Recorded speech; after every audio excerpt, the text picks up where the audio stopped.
الشیطان الرجیم بسم اللہ الرحمن الرحیم۔ اتوار کا دن ہے تو اتوار کے دن ہم دو حدیثیں سیکھتے ہیں۔ آپ کو یہ حدیث بورڈ پہ لکھی ہوئی ہے، عربی کے الفاظ بھی ہے، اردو کے الفاظ بھی ہے، دونوں کو سیکھنا ہے اچھی طریقے سے۔ سمجھ آ رہی ہے؟ پڑھو میرے پیچھے، بسم اللہ الرحمن الرحیم۔ قال النبی صلی اللہ علیہ وسلم صلاۃ الجماعت تفضل صلاۃ الفذ،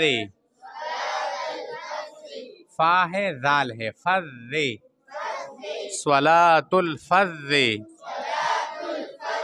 بسبع وعشرین درجہ۔ ایک دفعہ پھر الفاظ پڑھو۔ قال النبی صلی اللہ علیہ وسلم صلاۃ الجماعت تفضل صلاۃ الفذ بسبع وعشرین درجہ۔ پھر پڑھو، قال النبی صلی اللہ علیہ وسلم صلاۃ الجماعت تفضل صلاۃ الفذ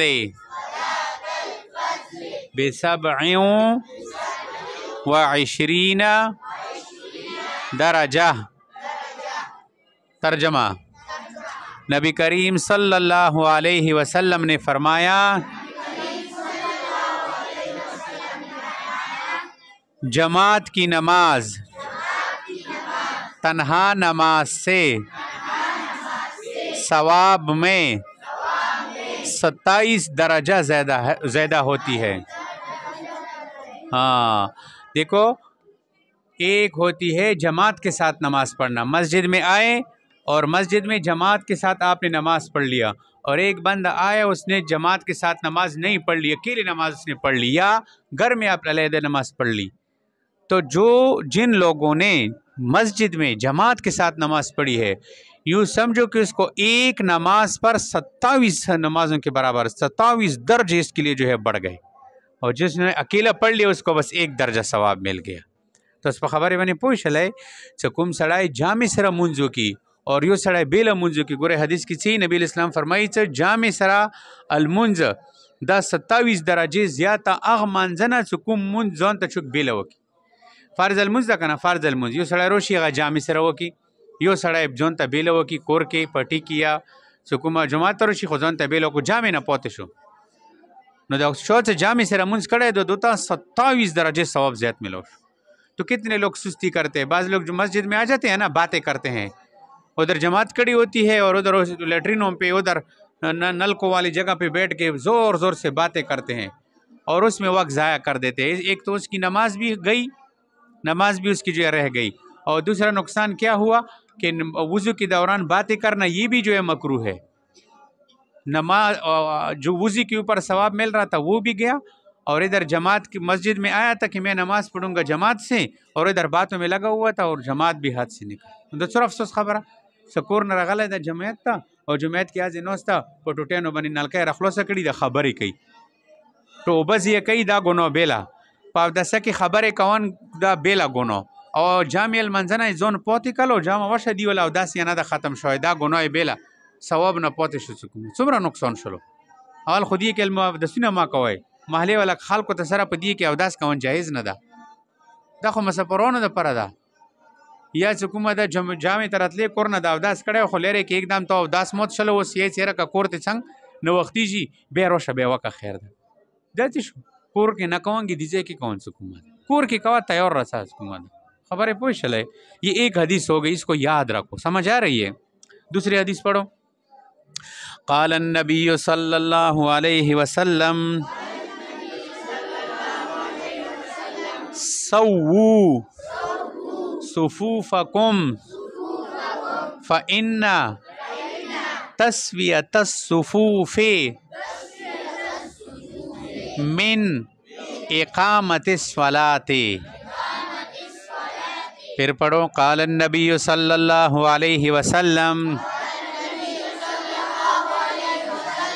سووا صفوفکم فإن تسویۃ الصفوف من اقامت الصلاۃ۔ ترجمہ، نبی کریم صلی اللہ علیہ وسلم نے فرمایا تم اپنے صفوں کو برابر رکھا کرو، کیونکہ صفوں کو برابر رکھنا نماز کی تکمیل میں سے ہے۔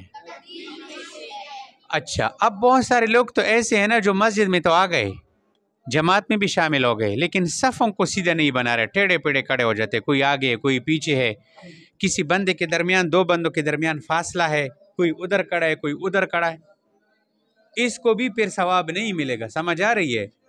صفوں میں بالکل اپنے ساتھی کے ساتھ کندھے سے کندھا برابر ہے میرے یا نہیں ہے، ٹخنے سے ٹخنا، پاؤں سے پاؤں، یہ میرے ساتھی کے ساتھ جو میرے ساتھ کھڑا ہے یہ میرا اس کے ساتھ برابر ہے یا نہیں ہے؟ میں تو آگے پیچھے نہیں کھڑا ہوں، اگر آپ آگے پیچھے ہو تو پھر اپنے آپ کو سیدھا کرو، صف ایسا سیدھا ہونا چاہیے کہ یوں تیر مارا جائے تو سیدھا اپنی جگہ پہ پہنچ جائے، کوئی آگے پیچھے نہ ہو۔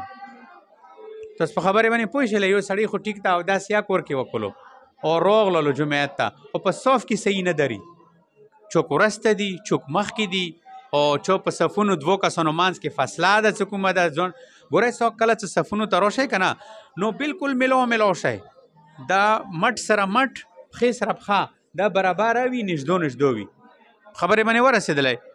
ها حالې به ته منځه ثواب ملویږي، ځکه مخکې حدیثونو کې به راځي چې صفونه سیده کړئ، که صفونه رڅ ګڅ وي که نه ټیډې پیډې بیا به تاسو زړونه هم انداسې شونتې شي څه کومه۔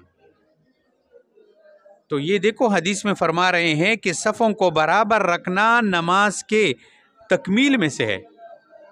ایک چیز کی تکمیل وہ کب پوری ہوتی ہے؟ جب اس کے تمام چیزوں کو ان کی تمام باتوں کو مکمل کیا جائے۔ ایک گاڑی ہے، گاڑی کی تکمیل اگر پوری گاڑی بن گئی، مجھے ادھر دیکھو، ایک پوری گاڑی بن گئی لیکن گاڑی کا ایک دروازہ نہیں ہے تو اس کو گاڑی کی تکمیل کہیں گے؟ ټول ګوډی جوړ شلو لیکن یوه دروازه نشته، چوک به داسې وي چې دا ګوډی جوړ ده نه ده، ټول به یې یاره دروازه یې نشته څنګه جوړ ده؟ گاڑی مکمل بن گئی لیکن ایک دروازہ نہیں ہے، لوگ اس کو پورا گاڑی نہیں کہیں گے، لوگ کہیں کہ ایک دروازہ اس میں کم ہے۔ اسی طرح نماز، پوری نماز کی تکمیل، نماز کے فرائض واجبات سنت تمام باتوں میں سے سب باتیں پوری ہے لیکن صفوں کے درمیان جو ہے خلل ہے تو یہ تکمیل پوری نہیں ہے، پورا ثواب بھی نہیں ملے گا۔ جیسے گاڑی کے اندر جو ہے ایک دروازہ نہیں ہے، لوگ اس طرف نہیں بیٹھیں گے، لوگ کہیں گے ہم گر جائیں گے ہمارا نقصان ہو جائے گا، ایسا ہے یا نہیں؟ ایسی ہی جو ہے ثواب پورا پھر فائدہ نہیں ہوگا جب ہم صفوں کو سیدھا نہیں رکھیں گے۔ تو صفوں کو سیدھا رکھنا یہ نماز کے اہتمام میں جو ہے شامل ہے، سمجھ آ رہی ہے؟ تو لہٰذا اپنے جب بھی نماز کے اندر کھڑے ہو تو دیکھا کرو کہ میرا کندھا میرے ساتھی کے برابر ہے یا نہیں ہے، میرا ٹخنا پاؤں یہ میرے ساتھی کے برابر ہے یا نہیں ہے، میں آگے پیچھے تو نہیں ہوں۔ خود بھی سیدھی ہو جاؤ اور اپنے ساتھیوں کی بھی سیدھا رکھا کرو، اس کی کوشش کریں گے نا انشاءاللہ۔